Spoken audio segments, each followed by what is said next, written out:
When an economy falls, the world trembles. When nations look away, danger grows in the shadows. And when no one stops the chain reaction, history pays the price. In the autumn of 1929, the world changed not with the roar of artillery, but with the quiet panic of investors watching numbers collapse on a stock ticker.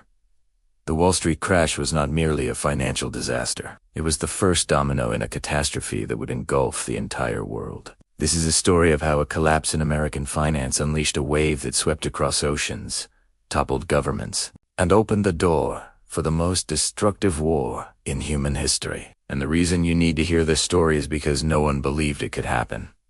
Until it did. As the market spiraled downward, families lost everything in a matter of days. Breadlines stretched through cities. Banks shuttered. Workers, once proud and self-sufficient, searched for hope in a landscape of broken promises. But while the United States staggered, the shockwaves hit nations already standing on fragile foundations. In Germany, the collapse deepened an already wounded economy. Desperate millions longed for stability and found themselves drawn to extreme voices promising revival at any cost. Italy clung to illusions of restored glory, while Japan sought resources through expansion. Britain and France looked backward, clinging to old systems unfit for the storms ahead. Around the globe, democracies weakened, while dictatorships gained momentum, fed by hunger, rage, and fear. Yet the most dangerous moment was the silence between crises years. When leaders believed the world could simply recover, they failed to see how economic despair turns into political extremism. They failed to see how fear gives birth to fanaticism. They failed to see how a world drowning in unemployment would soon drown in conflict. No treaties, no summits, no negotiations could reverse the forces unleashed by a crash that seemed, at first, only financial. Factories lay idle. Borders grew tense. Armies expanded under slogans of survival. Nations blamed one another instead of facing the true enemy. A global system too fragile to withstand the storm. And as the decade marched forward, the chain reaction approached its final spark. By the time the world opened its eyes, it was too late. The movements born in desperation had grown into armies. The anger fed by poverty had turned into ideology. And the crisis no one stopped had become a war no one could escape. This is not just a story of economics. It is the story of how the world failed to understand the cost of inaction. A story of missed warnings, rising tensions, and the fragile truth that peace can crumble long before the first shot is fired. And tonight, we step back into the moment when it all began with a crash that echoed into a world at war. In the final days of October 1929, the world didn't yet know it was standing at the edge of a cliff. The bustling streets, the laughter outside cafes, the confidence in newspapers promising endless prosperity, all of it felt solid, unshakable. But stability has a way of hiding the cracks beneath it, and on Wall Street, those cracks were spreading fast. The moment the stock market plunged, it wasn't only numbers that fell, it was trust, the invisible foundation that held the global economy together. As the panic spread, brokers shouted desperately across crowded trading floors. Phones rang without pause. Ordinary citizens lined up outside banks, hoping to salvage their savings, unaware that the institutions they trusted were already collapsing behind the marble walls. In homes across America, families watched their life's security evaporate like smoke. And what began as financial fear soon transformed into something far more dangerous, a quiet, creeping despair that seeped into every level of society. But the shock didn't stop at American shores. Ships leaving New York carried more than cargo. They carried the tremors of a financial earthquake. In Europe, where nations were still recovering from the trauma of the First World War, those tremors became aftershocks. Factories that had relied on American loans found their credit lines severed. Production slowed. Workers were dismissed. Streets filled with restless crowds, demanding answers from governments that no longer had solutions to give. In Germany, the impact was immediate and brutal. Already burdened by war reparations, the country found itself unable to pay its debts. Banks collapsed one after another. Savings vanished. Hunger returned. Entire families stood in lines, stretching for blocks just to receive a piece of bread. Fear gripped the nation, and in the void created by economic collapse, new voices emerged, harsh, angry, promising revival, order, and someone to blame. These voices did not rise in isolation. They rose because desperation had become the air people breathed. Italy watched the crisis unfold and tightened its grip on power. Japan, struggling with its own economic turmoil, looked outward for survival, believing expansion was the only path forward. Even stable nations like Britain and France felt their political foundations shake as unemployment climbed and public trust eroded. Across continents, leaders repeated optimistic phrases meant to calm the masses, but none of them could see how deeply the roots of crisis had sunk. No one understood that once a population loses faith in the future, they begin to search for salvation in the extremes. No one understood that a broken economy becomes the soil where radical movements grow fast. The collapse had triggered something far larger than falling stock prices. It had awakened old wounds, ignited rivalries, and given birth to new ambitions forged from fear. The world was not simply suffering, it was transforming. And in that transformation, a dangerous momentum began to build. Quietly, relentlessly, pushing nations toward decisions that would soon reshape the fate of millions.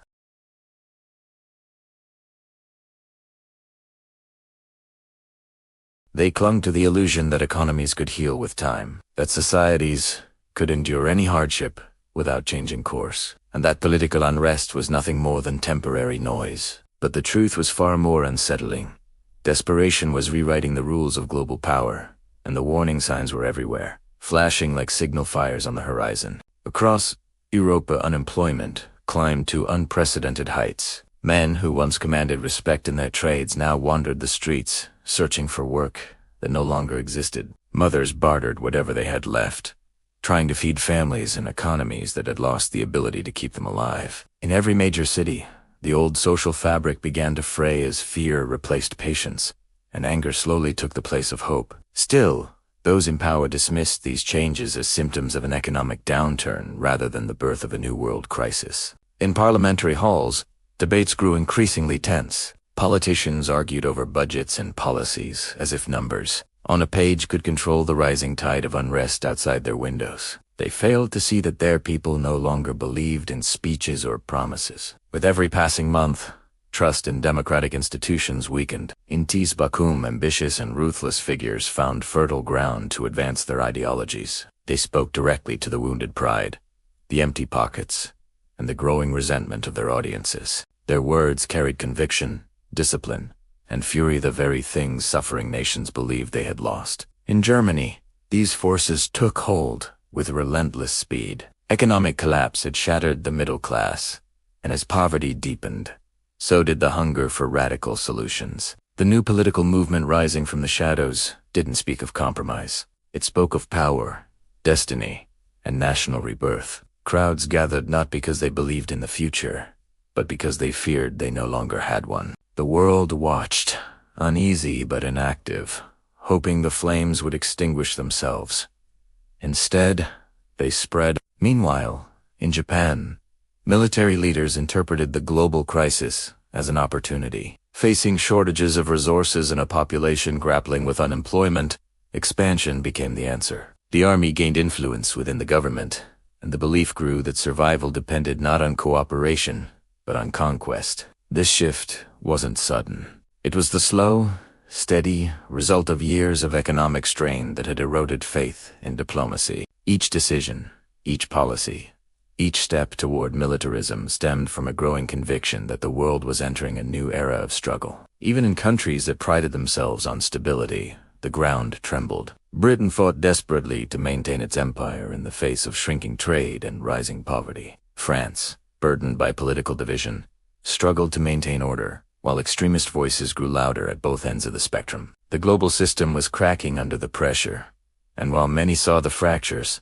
no one knew how to hold it together. The failure wasn't just economic or political, it was a failure of imagination. The leaders of the 1930s could not imagine a world driven to war by hunger and despair. They remembered the last war, a war of empires and armies, and failed to see the new one forming in the bread lines and on the empty factory floors. The dominoes continued to fall, faster and faster, each one pushing the world closer to an abyss no one was prepared to confront. Thanks for watching. If you found this story of history's hidden connections compelling, Consider subscribing and hitting the bell icon so you don't miss our next video. See you next time.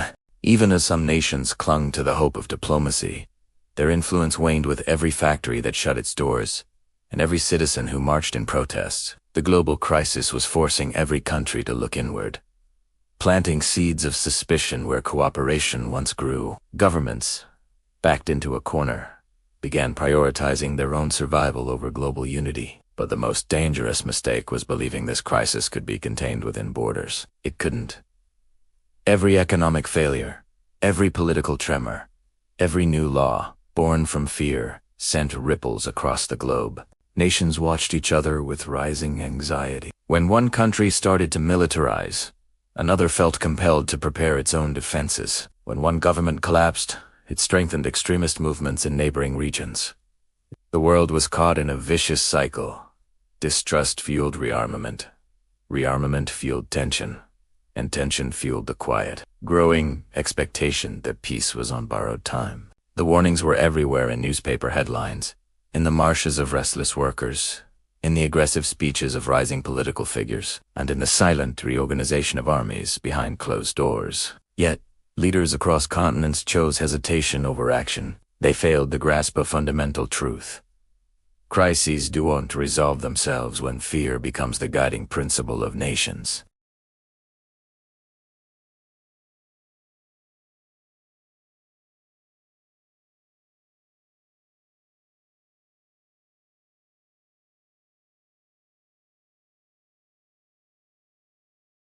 What began as a financial collapse had morphed into something deeper, more volatile, a crisis where economic pain fused with political ambition, and where the emotions of millions could be weaponized with frightening ease.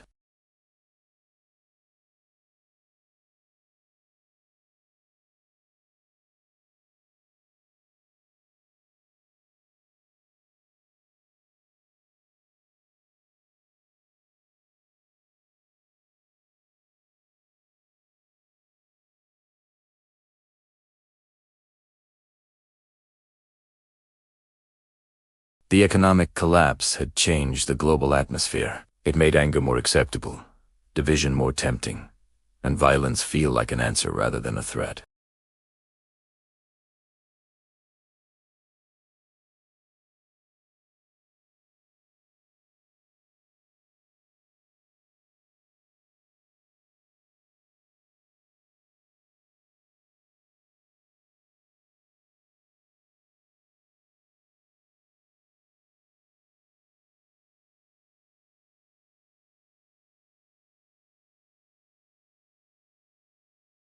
When a society's confidence dies, it becomes vulnerable to anyone promising certainty.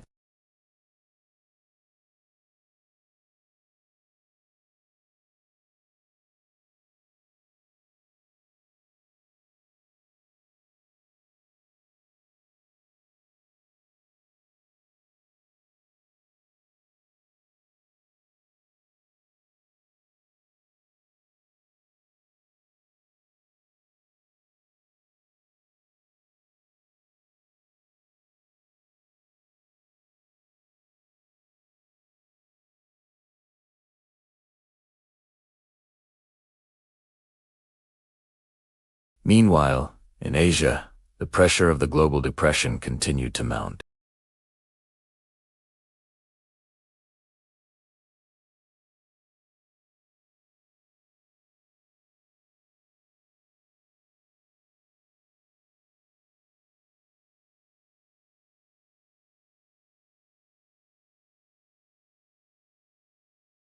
As economies crumbled, so did the systems designed to keep the peace.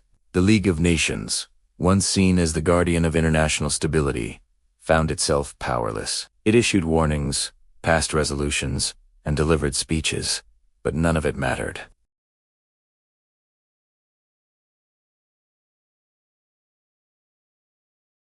And when self-preservation becomes the guiding principle, diplomacy loses its voice. The failure of the global system wasn't sudden. It was slow, quiet, and devastating, like a building decaying from within, long before anyone notices the cracks on the surface. Everywhere, the same pattern repeated itself. Economic despair led to political frustration. Political frustration fueled extreme ideologies. Extreme ideologies justified militarization, and militarization brought the world one step closer to the edge. What makes this chain reaction so tragic is that it was visible at every stage. Newspapers reported on the rise of dictators. Analysts warned of rearmament. Citizens felt the tension in their daily lives. But because each step seemed small on its own, no one recognized they were part of something enormous. The rise of nationalism in one country encouraged it in others. The expansion of one army forced its neighbors to expand theirs.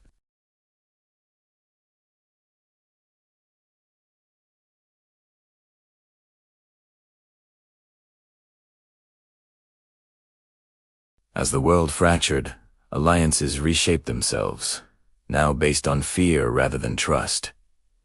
Old friends drifted apart. Old enemies found common ground. The world map was beginning to shift, not yet through war, but through the gathering forces that would soon make conflict unavoidable. The most telling sign of all was the change in ordinary people. Soldiers returning from training camps spoke of leaders preparing for something inevitable. University students organized around radical movements that promised a new world order.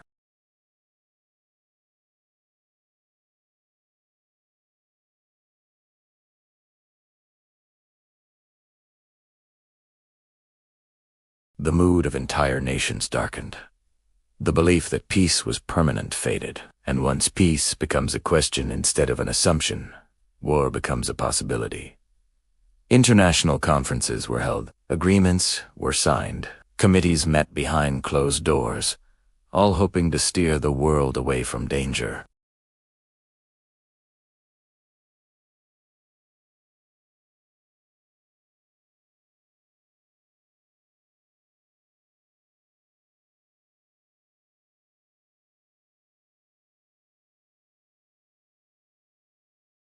And so, as the 1930s progressed, the chain reaction accelerated. Nations that once preached cooperation now whispered of destiny.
Ideologies had taken root too deeply to be undone. The global order built after the First World War had fractured beyond repair.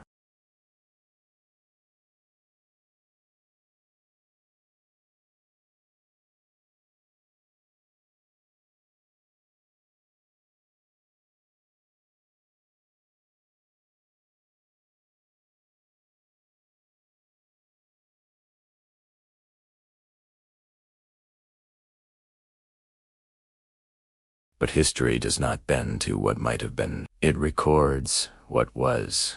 And what it teaches is clear. When the foundations of the world shake, the response of nations determines whether they rebuild or fall apart. In the 1930s, the world chose fragmentation over unity, fear over cooperation, and and silence over action. And in doing so, it set the stage for a war that would reshape the course of human history. The chain reaction no one stopped became the catastrophe no one escaped. Thanks for watching. If you found this perspective on history valuable, consider subscribing for more deep dives into the forces that shape our world.